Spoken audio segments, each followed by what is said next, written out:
नमस्कार, स्वागत है आपका न्यूज लॉन्चर पर। मैं अशोक वानखेड़े लेकर आया हूं आपका अपना कार्यक्रम देख रहे। विपक्ष ने जो करके दिखाया लोकसभा में वो इतिहास बन गया। सरकार का बिल गिर गया, लेकिन बेशरम सरकार है कि जाने का नाम नहीं ले रही और जाएगी भी नहीं। धक्का धक्का नहीं मारे के जाएंगे। निर्लज्जता का अमृतकाल है। बिल गिरने के बाद, करारी हार होने के बाद भी फिर बिल लाएंगे और फिर हम इसको सक्सेस करके दिखाएंगे। ऐसे हवाबाजी करके मंत्री तो निकल गए। 3 दिन का ये जो नौटंकी का मंचन था, जो विशेष अधिवेशन, वो भी खत्म हो गया। लेकिन विपक्ष के तेवर कमजोर नहीं है, खासकर कांग्रेस के यूपी में। राहुल के धाकड़ अध्यक्ष जो है यूपी के, अजय राय, इनसे इतनी पुलिस डरती है कि प्रधानमंत्री यदि बनारस आ रहे होंगे तो लखनऊ में घर में उनको हाउस अरेस्ट किया जाता है। जब अजय राय नोएडा आए तो क्या हुआ? जब उस बात को एक्सरे से देखा तो बहुत चीजें सामने आई। नोएडा हिंसा के बाद गरमाई सियासत। अजय राय बोले पुलिस ने किया हाउस अरेस्ट।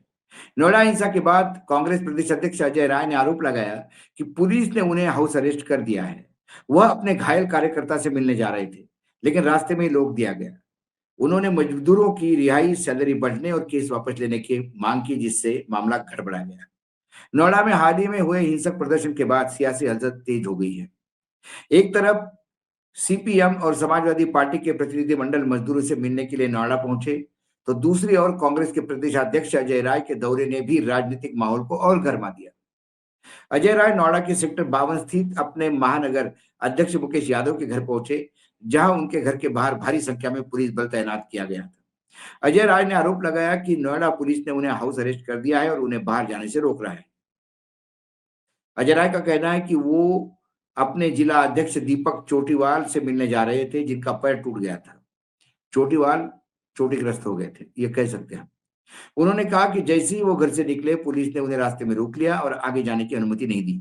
पुलिस ने यह भी कहा कि वह मजदूरी से मिलने जा सकते हैं, लेकिन उन्हें आगे बढ़ने से रोक दिया गया। इस कार्रवाई पर नाराजगी जताते हुए अजय राय ने कहा कि उन्हें जानबूझकर रोका जा रहा है ताकि मजदूरों से मुलाकात न कर सके। उन्होंने कहा मौका मिलने पर वह जरूर मजदूरों से मिलेंगे और उनकी समस्या सुनेंगे। इसके अलावा अजय राय ने कहा कि पुलिस उन्हें गिरफ्तार कर पुलिस लाइन में ले जाना चाहती थी, लेकिन उन्होंने इससे इनकार कर दिया। साथ ही उन्होंने कहा कि वो किसी बनावटी गिरफ्तार का हिस्सा नहीं बनना चाहते, इसलिए पुलिस लाइन जाने से मना कर दिया। उन्होंने ये भी कहा कि वह फिलहाल अपने कार्यकर्ता के घर पे है, जहां उन्हें हाउस अरेस्ट किया गया है। उन्होंने पुलिस से ये भी कहा कि मजदूरों से रिहा किया जाए और अगर जरूरत हो तो उन्हें जेल भेज दिया जाए। अजय राय ने मांग की है कि मजदूरों की सैलरी बढ़ाई जाए और उनके खिलाफ मुकदमे वापस लिए जाए। अजय राय ने यह भी आरोप लगाया कि जिन पुलिस कर्मियों ने महिलाओं के साथ मारपीट की है, उनके खिलाफ भी मामला दर्ज किया जाना चाहिए। इस बयान के बाद राजनीतिक माहौल गरमाया और गरमाया गया। इस पूरे घटनाक्रम के बाद नोएडा और राजनीतिक बयानबाजी तेज हो गई है। विपक्ष के दल लगातार प्रशासन और सरकार पर सवाल उठा रहे हैं, जबकि पुलिस और प्रशासन का कहना है कि कानून व्यवस्था बनाई रखना उनकी प्राथमिकता है। क्या मजा चल रही है उत्तर प्रदेश में, बाबा के राज में। बाबा मतलब अब उत्तर प्रदेश में पहले बाबा बोला तो विश्वनाथ बाबा की याद आती थी, लेकिन अब बाबा है तो ये गोरखनाथ के पीठेश्वर जो है, भगवा ब्रिगेड, योगी आदित्यनाथ, उसका जिक्र होता है। एक तरफ हुंकार भर रहे थे पार्लियामेंट में गृह मंत्री, प्रधानमंत्री, कि महिलाओं को आरक्षण देने में और इस आधी आबादी के लिए वो क्या क्या करना चाहते हैं। दूसरी तरफ विपक्ष बता रहा था कि महिला कितनी सशक्त है और महिला को के लिए वो भी कितना करना चाहता है। इस देश का पक्ष, विपक्ष, प्रतिपक्ष, सत्ता पक्ष, जो भी आप कहें, सब महिलाओं की अच्छाई चाहते हैं। लेकिन वास्तविकता में क्या है?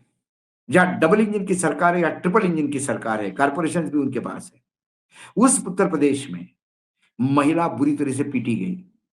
महिलाओं का दोष इतना था कि उन्होंने अपने अधिकार के लिए हुंकार भरी।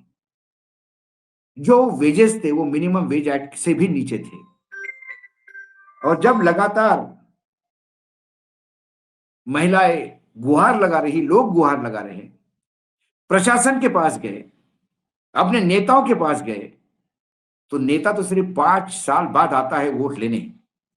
जब लोगों को जरूरत होती तो नेताओं ने मुंह मोड़ दिया। ऐसे में जो होना था, जब भी अति हो जाती है तो प्रेशर कुकर का प्रेशर फट जाता है। वही नोएडा में हुआ और बिना किसी उस्कावे के एकाएक मजदूर रास्ते पे आ गया और मजदूर उग्र हो गया।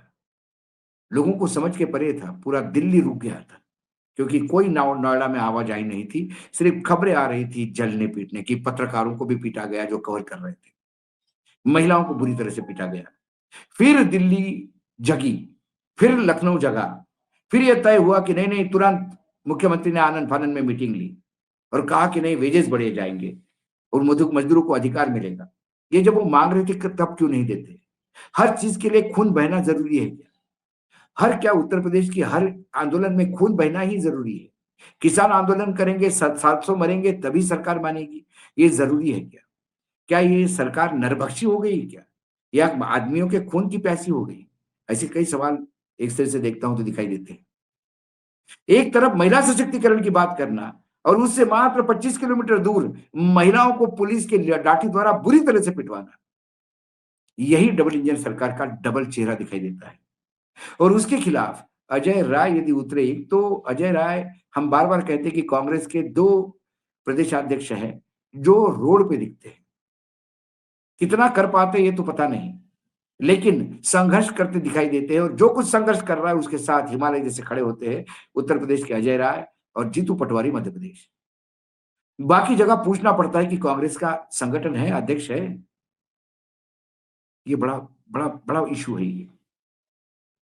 तो अजय राय नोएडा पहुंच गए और जब अजय राय नोएडा पहुंच गए तो मैंने तो पहले ही बताया कि अजय राय से इतनी पुलिस डरती है कि प्रधानमंत्री बनारस अपने लोकसभा कॉन्स्टिट्यूंसी में जाते हैं तो उनके खिलाफ जो चुनाव लड़के जीत ही गए थे, ऑलमोस्ट खेल नहीं होता तो प्रधानमंत्री उस चुनाव में निपट गए थे, वो अजय राय लखनऊ में भी हो तो हाउस अरेस्ट होते हैं और उत्तर प्रदेश की किसी जगह हो तो हाउस अरेस्ट किया जाता है क्योंकि प्रधानमंत्री बनारस में आ रहे हैं। अब वो जब नोएडा में आए तो उनको मजदूरों को नहीं मिलना गया, महिलाओं को नहीं मिला गया, लेकिन उन्होंने जो मांगे उठाई है वो मांगे बहुत बड़ी है। आज ना कल कांग्रेस इसको फिर से एक आंदोलन के रूप में लेगी।